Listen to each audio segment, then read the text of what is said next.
Alito Chimachukma, this is Chief Steve coming at y'all with another episode of True Story. Before we get into it, make sure that you like this video. If you're new to the channel, go ahead and subscribe, hit that notification bell, so whenever I drop these bombs, you'll be the first ones to catch them. We got a really interesting one for you guys today, so without further ado, let's get into it.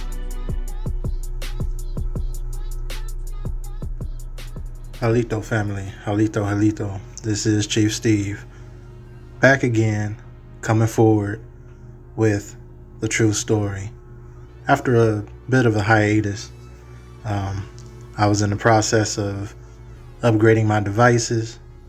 It seems like that kind of fell through, as the network that I'm with, they got some technical difficulties going on, so I'm not really tripping.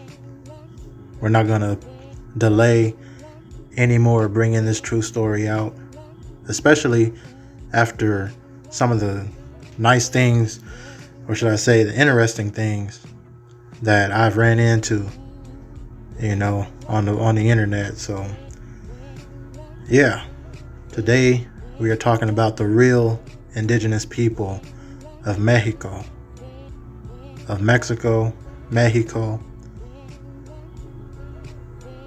It's really interesting, this topic.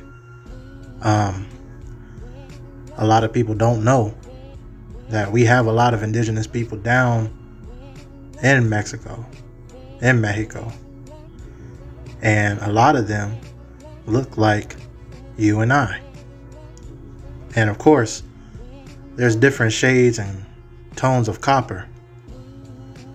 Yet, a lot of these people know who they are and where they come from. Yet, again, there are still some tropes, stereotypes, narratives, theories, and other things that are being pushed against these people down there, who are essentially our family. And a lot of those tropes, narratives, stereotypes, profilings, and like I said, theories and everything are a lot of the same of what we deal up here. It has a lot to do with what we deal with up here as indigenous copper-colored aborigines, as the true American Indians. So you have to take that into consideration, that our people are everywhere on this continent, not just in the Caribbean, not just here in the United States, everywhere. Okay? From the tip of the north to the bottom of the south, and everywhere in between. Neuromelanin, dark rich copper skin tone runs deep throughout the Americas. And so we're going to take a look specifically in Mexico, because of all of the political hogwash and different things that's been taking place. And I don't really like to get into politics too much. Yet we hear all these things going on and being said about some of our people that is really starting to cause a divide. And I'm from California. I grew up around Mexicanos, around Mexicas, around Latinos, Chicanos, however you want to call them. A lot of us move the same. A lot of us have no problems with one another. And I can only speak from my experience. I understand that. I understand that. Yet I'm not the only one with that experience. If you live next to a so-called Mexican family and you didn't have no food, nothing to eat, you can go there. That mother of that house will welcome you in and feed you. Same thing, vice versa, with a so-called black family. If there are Mexicans next door that didn't have no food, that needed something, they could always come to our house and we'd always provide. We looked out for one another in our neighborhoods. And it's still like that for a lot of people today. And like I said, there are different experiences. You have some that, don't like one another, who are prejudiced towards each other, who have a unjustified hatred towards one another. Yet, at the same time, when you look at the cultures, when you look at how we move, and like I said, specifically in California, and I'm sure different other places in the country and different places, period, we move pretty much the same. There's some slight differences, of course. Everybody has, their own uniqueness and their culture and everything, but there's always one underlying thing that we can all come together and agree on and really be like, you know what? That's like a cousin, That's like a brother or a sister. You know what I mean? And it's always been that way. The so-called black and brown, and which we now know is misnomers, because we all are a different shade of brown. We all are copper colored, copper tone. We are the copper colored people, the indigenous people. That is now something that we can all come together and truly acknowledge in one another. As if we put these colonizing misnomers and mislabels away. And like I said, they're going through it just like how we going through it out here with the misnomers, the mislabels, the falsification of identity, the changing of identity, the erasing of culture. They are telling people down there that they come from Africa, just like they telling us up here. You know what I mean? And then on top of all of that, those who are a lighter shade of copper, they're saying they're mixed with the Spaniards and they're Hispanic, and they're giving them all these different misnomers that is only truly, purely created to divide us. So one could think that they better than the other. A caste system would be generated, and hatred and division would rule the world. But today, I have some special clips I'd like to show y'all. So without further ado, I'm going to stop ranting. We're going to go ahead and get into these clips. We're going to pause for the cause and get into the main meat and potatoes. These are the faces of Mexico that you don't see.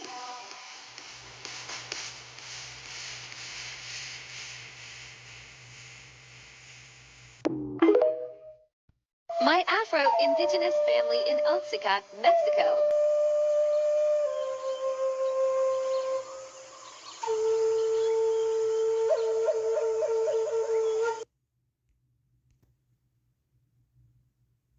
Yeah, so as you can see, a lot of them look a lot like our relatives, a lot like our elders, especially the older generations, you know what I mean, before they started encouraging the caste system, before they started encouraging, you know, oh, you got to make yourself lighter, you got to make yourself look, a certain way.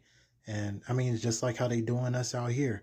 Oh, I need to get with somebody that, that's lighter than me so my baby could have good hair. You know what I mean? And different things like that. But they don't know, or they fail to realize that that original gene, that original DNA is stronger than anything that could ever penetrate it. You know what I mean? So you're still going to see hints and traces here and there. Yeah, you can always go back down the line and see the original origins of who your people are. You know, that's why we say genealogy is key. Speak to the elders. Speak to your people. Because they know. And you can clearly see who they are and where they come from. You know, so it's a beautiful thing, though. We're going to keep on going. This is just the beginning. Have you ever heard of Chilena music? Until my last visit to Oaxaca and Guerrero, I hadn't heard of it either. But La Chilena is actually a musical genre created by Afro and Indigenous Mexicans from La Costa Chica. In the 1800s, Chilean sailors arrived in Acapulco, Mexico, and brought with them their musical customs and dances like la cueca. Inspired by the guitar sounds of la cueca, the indigenous and Afro-Mexicanos of the area took the music and made it their own, and La Chilena was born. La Chilena is just one of many traditions that captures the history and experiences of Afro-Mexicanos. And this is what I mean by the culture don't really differ too much. I mean, they got their own music out there, just like we made our own music. We made our own beat. You know, we created jazz. We created the blues. You know what I'm saying?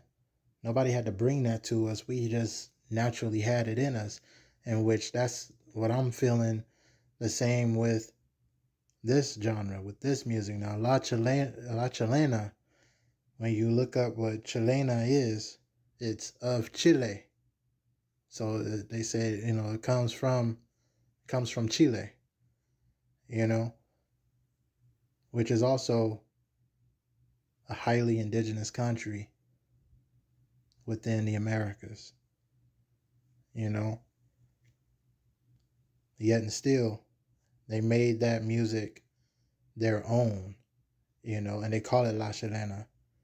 So it's probably some deeper roots, some deeper ties that go into that. If you want to research that, you know, that's what it is. But it says right here, it's created by the so-called Afro and Indigenous Mexicans. So, like I said, you're going to see that throughout this video, Afro Indigenous or Afro Latino, Afro, you know, but we all know the truth. None of these people came from Africa.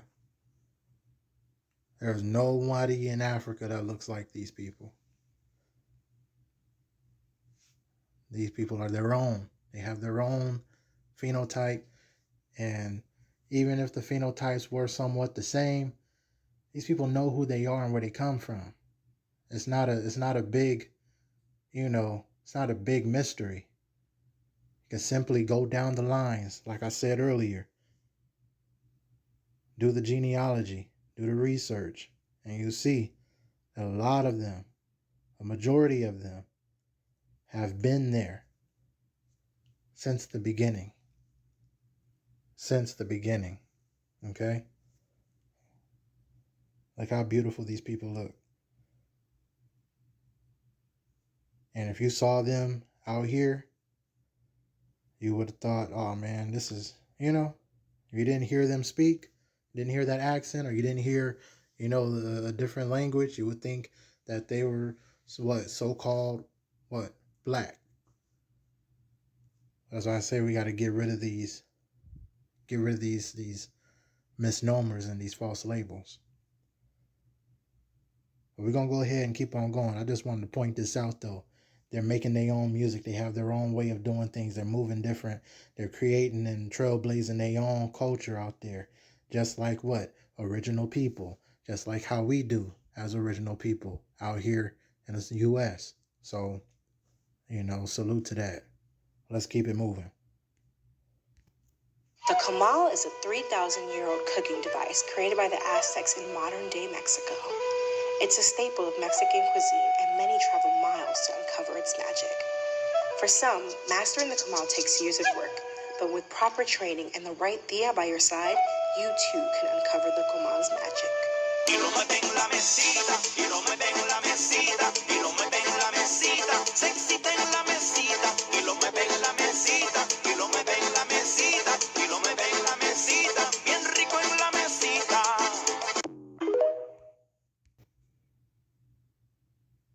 So y'all see this beautiful, beautiful copper tone woman using a 3,000-year-old cooking device from Aztecan culture, from the Aztecan cooking device. How would she know how to use that had her mother or her mother's mother not taught her how? And how would they have known how to use this device that is over 3,000 years old if they were not indigenous from this land? If they were not indigenous to this land? You have people that come from different places and stuff that have kept their names, that have kept, their culture and their way of doing things, and yeah, have assimilated in some ways, but at the same time, at the root of themselves, always refer back to where they come from. This woman is using a 3,000-year-old device that is only indigenous to that land. Why? Because she is indigenous to that land. Okay? And she has that knowledge to pass forward to her future generations. Just like a lot of our elders and ancestors had the knowledge to pass down to our generation. We're still doing things that are only known for us as indigenous copper-colored people to do. We as Aborigines, we as indigenous people move different. We as American Indians, we move different than other places of the world. And we are a major influence on the world. But it's a beautiful thing. Again, if you would have seen her, in my neighborhood, everybody would be calling her grandma. Everybody would be calling her abuelita. You know what I mean? Whatever she wanted to be called. Big mama, moms, grandma, grams. Why? Because she looks like us. She looks like us. She moved like us. She cooked like us. Now, we may not have these open fire devices in our house, but look what she got on there. Everybody and their mama know how to make tortillas. That's not just a strictly, that's something that's, if you want to say strictly, it's strictly an American thing. That's something that we all know how to get down on. And if you don't know, you better ask somebody. Sure. Taco Tuesday, anybody? Anyway, yeah, salute to this beautiful elder and just keeping the culture alive. So I said it's important for us to learn as much as we can from our past generations so that we can teach our future generations, so that we never forget these things never be erased from us. All right? But since we've seen the beautiful side of things, we got to look at some negatives. It's like I said, they're going through it just like we going through it out here. Believe it or not, a lot of people, not a lot of people, but there are a considerable few that have been majoritized and popularized that would actually look down on this woman because of her skin tone.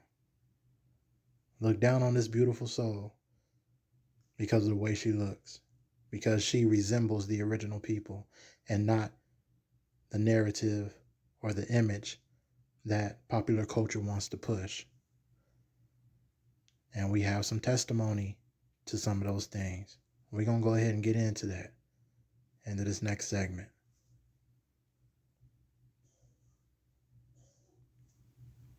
Hey y'all, if y'all enjoying everything that you're seeing so far, make sure y'all hit that like button right there on the bottom of your screen. Hit that like, that thumbs up, and if you're new to the channel and this is one of the first videos you've ever seen of me, go ahead and hit that subscribe button. And if you're new to the channel and you've been watching me for a minute, hey, what's stopping you? Hit that subscribe button. Ain't nothing stopping you, man. Hit that subscribe button. Hit that notification bell so whenever I drop these, you don't have to search me out. I'm going to send you a notification and you're going to know exactly when I drop these bombs. And you're going to know exactly when to catch them. All right? So be sure to subscribe to the Chief Steve channel. Also, I got some other things in the work. My wife and I started a channel here on YouTube. It's Steven and Chatty. This is a channel for those who want marital advice, family. We talk about everything marriage, family, and we game. I mean, that's what we do. We're a couple. We've been married for 10 years now. Our 10-year anniversary is actually on the 27th of this month. So, hey, be sure to comment happy anniversary. All right. 10 years. That's not easy. You know what I'm saying? By no means. But we have had so much fun because we are Nijis first. We've always been Nijis. And now we've come together. We've made a union. We created some kids. And man, I mean, life is just good. You know what I'm saying? We like a lot of the same things, and even the stuff that we have different from each other, we can appreciate our differences, and we talk about all this stuff here on Steven and Chatty. So hey, be sure to tune in, hit that subscribe button. I'm subscribed to the channel. I like everything that we've been dropping. It might be a little biased, but hey. But be sure you guys do that. And look at that top screen, at the top of your screen in that search bar. That's all you got to type in right there. Steven and Chatty. All right. Steven, an N in the middle, and Chatty, Chaddy. You type that in, I guarantee you, we will pop up. You're going to see a lot of other stuff because we a new channel. But we're going to be the first thing to pop up as far as the actual channel goes. So just type that in exactly how you see it up top, Steven and Chatty, and you're going to see this avatar, this icon. You're going to see this channel pop up. 5 subscribers. We appreciate each and every one of y'all. Let's continue to grow the channel. If you're into those kind of things, by all means, we the channel for you. You like gaming, you like family, you like food, you like finance. Hey, that's what we do. All right. So without further ado, we're going to go ahead and get forward into the rest of this video. Alrighty, y'all. So we're back. And like I said, there are some hard truths out there, some negative things that are being portrayed and being popularized out there. And it's been going on for a while. And it's kind of like the same thing that's been going on out here as far as, in certain areas and things, particularly in the South. And, it's everywhere.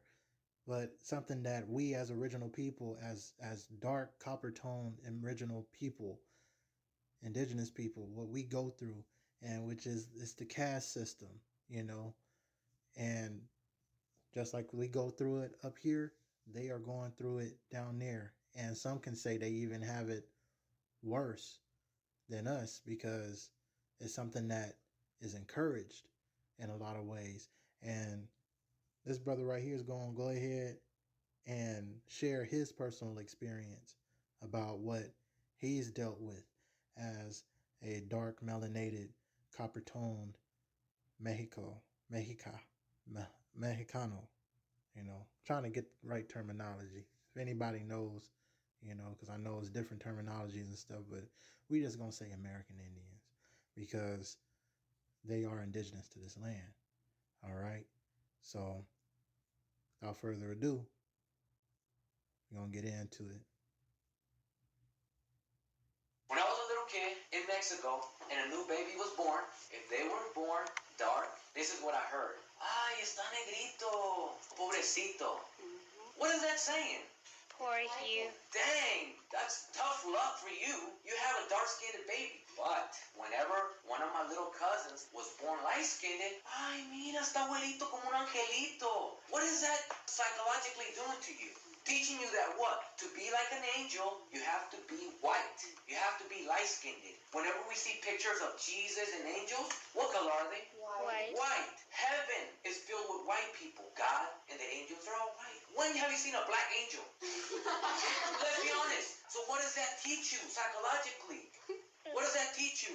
That your God doesn't look like you. That the angels in heaven, in that beautiful place, don't look like you. You don't realize what this is doing to you here. When my cousins were born light-skinned, they were treated better, way better, way better. Ay, mi güerizo, vete pa' acá. Because we're dark-skinned, we were kind of pushed to the side. Quítate pa' allá, pinche negro. It's because psychologically, we're taught heavenly and angelic, beautiful, worthy is all white. Everything that's worthless is dark. I hated myself so much growing up because I was dark.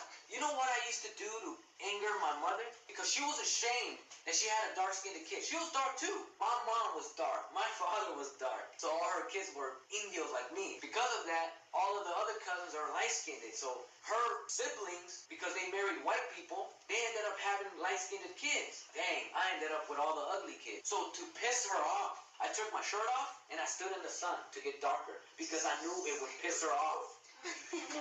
That's what I did. You see how ugly it is to be dark? She made me angry. So I'm going to take my shirt off. I'm going to get darker. Because when she sees me, she's going to say, ay, pinche negro, quítate that sword. Every time I was in the sun as a kid, she'd be like, get out the sun, you're getting darker. She did not want her kids to get darker. When I was in high school, some girls would walk by and look at me and say, oh, that dude's not a Mexican. He's a black-sican. Okay? If I look like this, I'm not Mexican. So what is a Mexican then? What is a Mexican supposed to look like? White. Right. Why does she think that a Mexican is supposed to look white? When you turn on Univision, what do you see? White. That is what is teaching us that is a Mexican. That represents Mexico and Mexicans. It's white people with blue eyes. You see, when you watch novelas, any TV show in Spanish, what color are they? White. In the background, you see some dark-skinned people. Servants. Basically slaves. Those are not considered Mexican. Growing up, you know what I heard? Mexicans say, él no es mexicano, él es un indio. You see what's going on here? You begin to feel what? Hateful. Perfect answer. And because you're worth nothing, it's easy for you to what? To not care. Why should you care? My mom, she was so hateful toward herself. She used to buy whitening cream. Cream that you put on your skin and it makes you lighter. She would bleach her hair blonde. She was desperately trying to look White. because this is a sin. This is bad. I had a mother who every time she talked to me, when she talked to me, it was spiteful. With so much anger. And I noticed a lot of time when she talked to my cousins who were light-skinned, she talked to them very kindly. What did that make me feel inside? I'll never be able to be light-skinned, so I'm going to be a piece of crap for the rest of my life. That gave me the fuel to say, what am I even trying? My own mom thinks I'm ugly. I'm worthless. She thinks she's worthless. She thinks she's worthless so much that she's whitening her freaking skin and she's bleaching her hair because she doesn't want to look like this. Yeah. Like I said, who feels it knows it. There are some of us who have been through this exact thing, and there are some who've never experienced anything like this and probably experienced it on a lighter, way lighter level than what this is. But we know colorism in our community very well. You know, whether they get on you because you're too dark or whether they get on you because you're too light. You know, whether you're on the darker spectrum or the lighter spectrum, you know, sometimes you catch it either way, you know. And you notice what this brother said. He said, because we Indios, said my mother was dark, my father was dark. He said, because we Indios, dark-skinned people, They call themselves Indios. What that sound like? Indians. So they know who they are. They know very much who they are out there. Not once did this brother say anything about being an Afro-Indigenous, Afro-Latino, Afro-anything.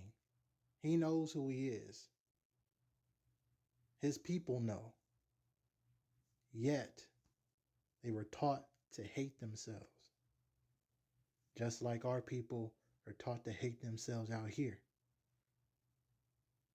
So much to where they turn on their own. So much as where we turn on our own in some cases. So much of where they give themselves false labels and identities. Oh, I'm Hispanic. Same thing like how we say, oh, I'm African American. I'm Afro Latino. I'm black. We have to get rid of these misnomers and false labels and be proud of who we are. Period. We not done though. We got more to come. Let's get into it. We're a vast minority in this country, so that's why many people have never heard of us. They think we're from another country. They don't consider you to be Mexican simply because you're black. But we are Mexicans, and it's only fair that they recognize us, that they value us as much as anyone else. As the Black Lives Matter movement around the world seeks change and equality for Black Mexico, the challenge for these communities is still at the point of showing they exist. We're going to run that back one more time with the volume up a little bit because I got a train coming through my way. We're a vast minority in this country, so that's why many people have never heard of us. They think we're from another country. They don't consider you to be Mexican simply because you're black. But we are Mexicans, and it's only fair that they recognize us, that they value us as much as anyone else. As the Black Lives Matter movement around the world seeks change and equality for Black Mexico, the challenge for these communities is still at the point of showing they exist.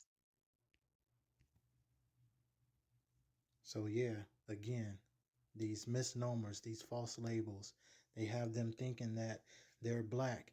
They have them thinking that they're not indigenous to that land, that they don't come from Mexico, that they're not true Mexicans, that they're not true Mexicas or Mexicanos.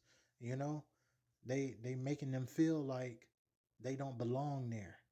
It sounds a lot like how it is up here for a lot of us. But they are pushing to be recognized. They are pushing to be acknowledged. And one main thing that we have to do, all of us as American Indians, we have to get rid of these false labels. We have to get rid of them.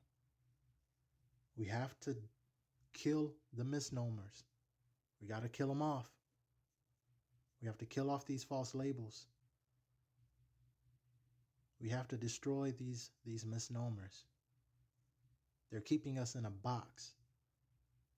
And as long as they keep us in this box, they can move that box wherever they want.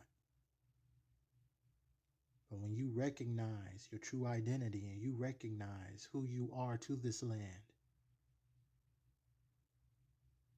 that's the only way that you can truly be acknowledged. By acknowledging yourself for who you truly are, first and foremost. Just like they call us African Americans, Afro Americans, they're calling them African Mexicans, Afro Mexicans. They're doing everything in their power to take away their power, to stop them from being acknowledged and recognized as the people of the land. And then we'll show you a pale-faced, blue-eyed character, actor on television and say that's what a true person of this land look like. They do the same thing out here. That's what I mean. Who feels it knows it.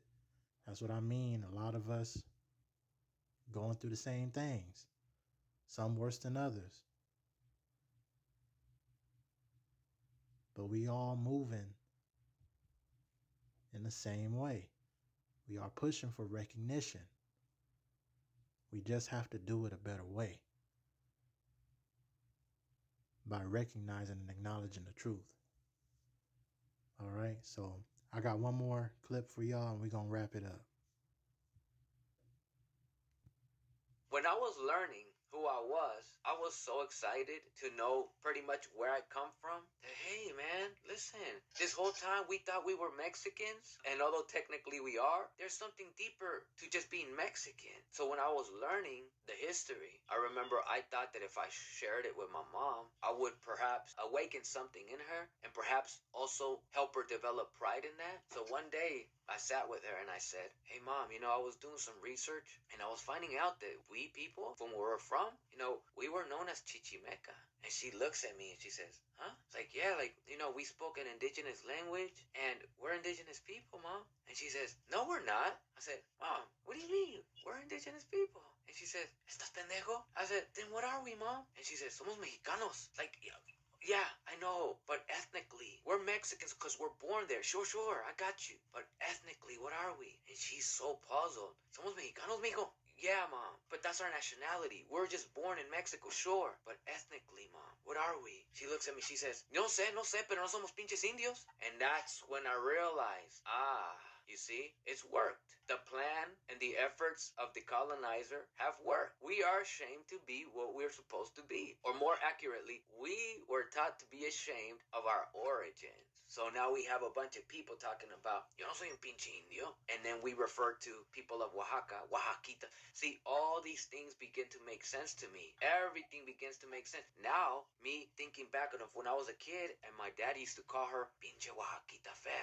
Now I was like, I get it. So now that I bring forth this piece of knowledge, piece of information to my mom, we're indigenous people. All she probably, her trauma told her, is my son trying to tell me that we're those Oaxaquitas? So it makes complete sense why we are the way that we are. And not just the self-shame aspect of it. Not only are we taught to feel ashamed of who we are, so we're over here talking about, somos de España and stuff like that, right? But worse is we also have these people trying to throw terminologies at us, talking about Latino, Hispanic. Notice how everything they throw at us identifies us as people of Europe. Have you noticed that? Have you noticed that the systemic effort is to do their best to try to identify us as if we're people of Europe? How come they never try to umbrella us all as indigenous people? If you must umbrella us all, why is it always the umbrella of the identity that belongs to Europeans? Why are we never umbrellaed under the identity of indigenous people?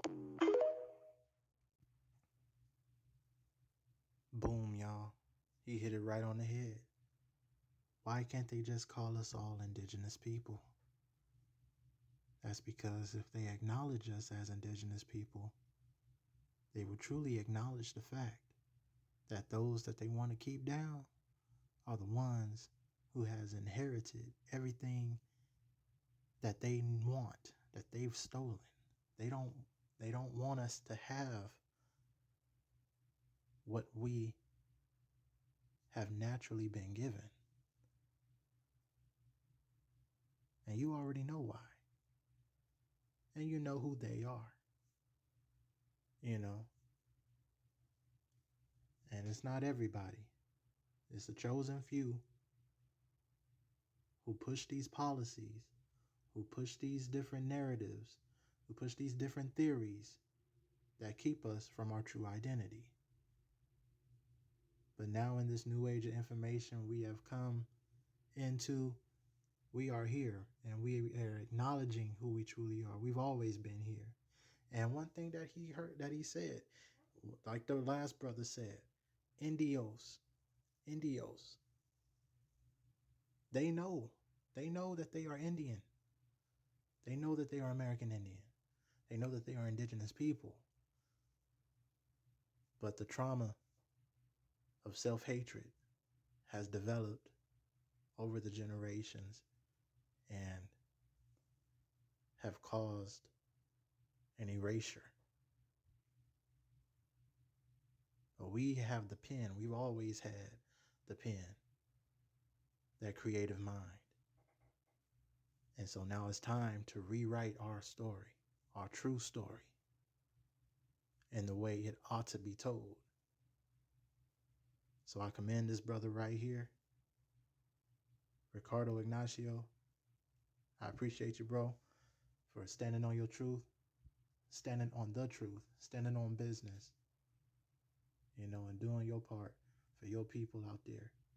Just like everyone who's tuning in, including myself, are doing for our people. Spreading information, spreading the knowledge, getting it out there. That's what it's all about. It's time to reawaken our people. It's time to come out of this dream state, this nightmare of amnesia, of not knowing who we are. And it's time to stand in the truth. All right? So, salute to all of those who have contributed to this video, the different TikToks, clips. And again, like this video, share this video, share. We need to get this information out there. Let it be known that we are who we are, and we stand with our brothers and sisters out there in Mexico. This is very much their land as it is ours. They are indigenous to this land. The real ones know. All right? Let's stop the hate. Let's stop the division. And let's stand on business. Let's bring paperwork to the desk. Let's put it all on the table. And let's really see who is like us and who's not like us. All right? Let's bring oral tradition back forward. Let's bring these things into fruition. Let's manifest our true identity. Now let's stand on that. Then you'll know who's real from the fake, from the pretenders. All right? So I stand with my brothers and sisters down south, our cousins, our uncles, our aunties. All right? Because a lot of us, we got those specific genes down there in us,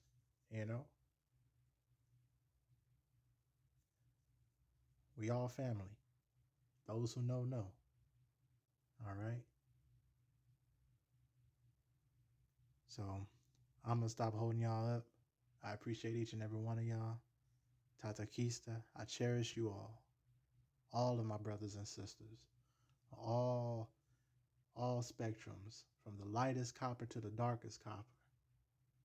Those who truly know who they are in this land, I cherish you from the bottom of my heart. All right?